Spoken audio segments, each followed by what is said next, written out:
News hunt Nidadavolu ప్రేక్షకులకు నమస్కారం. తూర్పుగోదావరి జిల్లా నిడదవోలులోని పాటిమీద గణేష్ చౌక్ సెంటర్ నందు మెగాస్టార్ చిరంజీవికి భారతదేశంలో అత్యున్నత పురస్కారాలలో రెండోదైన పద్మవిభూషణ్ పురస్కారం లభించడం పట్ల అభిమానులు హర్షం వ్యక్తం చేస్తూ కేక్ కట్ చేసి సంబరాలను అంబరాలంటించారు.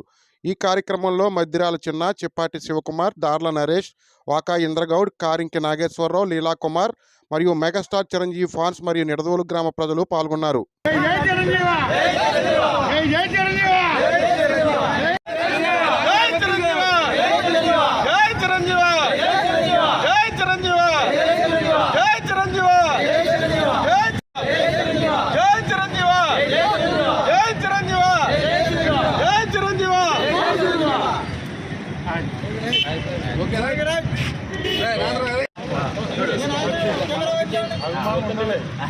జై చిరంజీవ.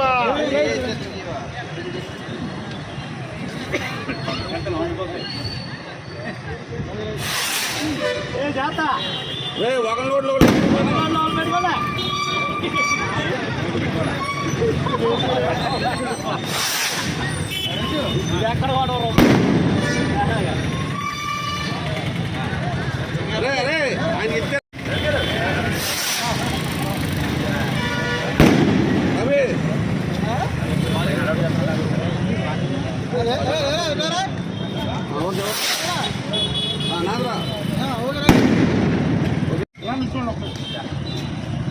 జై చిరంజీవ. ఈరోజు మన మెగాస్టార్ చిరంజీవి గారికి పద్మ విభూషణ్ వచ్చిన సందర్భంగా ఇక్కడ నిడదవోలు నియోజకవర్గంలో మేము ఎంతో సంబరాలు జరుపుకోవడం జరుగుతుంది. Mega power star fans association Nidadavolu పాట మీద ఈ యొక్క సెలబ్రేషన్ చేసుకుంటున్నాము. ఎంతో ఉత్సాహంగా ఉంది. ఆయన సేవా కార్యక్రమాలు ఏదైతే కరోనా టైంలో ఆయన చేసిన సేవకి సినీ రంగం కానీ ఏదైనా కానీ ఆయన చాలా అభివృద్ధి సేవా కార్యక్రమాల వల్ల, రక్తదానాల వల్ల ఎంతో అభివృద్ధి చెంది పద్మ విభూషణ్ అవార్డు ఈరోజు తీసుకోవడం జరిగింది. దానివల్ల మా ఫ్యాన్స్ అందరం కూడా ఆయనకి ఎన్నో సేవా కార్యక్రమాలకి ఇక్కడ కేక్ కటింగ్ చేసుకోవడం జరిగింది. అలాగే ఎన్నో ఉన్నత శిఖరాలని ఆయన అభివృద్ధించి భారత రత్న కూడా ఆయన చేరుకోవాలని మనసారా కోరుకుంటూ జై చిరంజీవ, జై చిరంజీవ. అందరికీ నమస్కారం. ఈరోజు నిడదవోలులో జరుగుతున్న ఈ కార్యక్రమం చిరంజీవి గారికి పద్మ విభూషణ్ అవార్డు రావడం నిజంగా ఈ నిడదవోలు నియోజకవర్గంలో ఉన్న మెగా పవర్ అభిమానులందరికీ చాలా ఆనందంగా ఉంది. నిజంగా ఈ అవార్డు రావడం మా అందరికి కూడా చాలా ఆనందంగా ఉంది.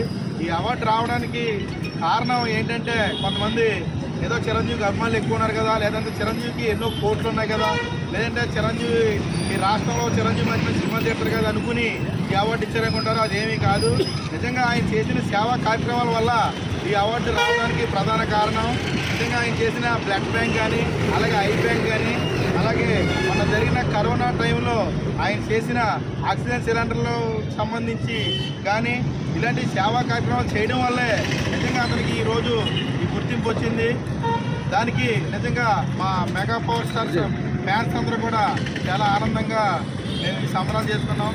అలాగే భవిష్యత్తులో ఆయన ఉన్నత శిఖరాలని చేరాలని, అలాగే భారతరత్న అవార్డు కూడా ఆయనకి రావాలని మనస్ఫూర్తిగా కోరుకుంటూ సెలవు.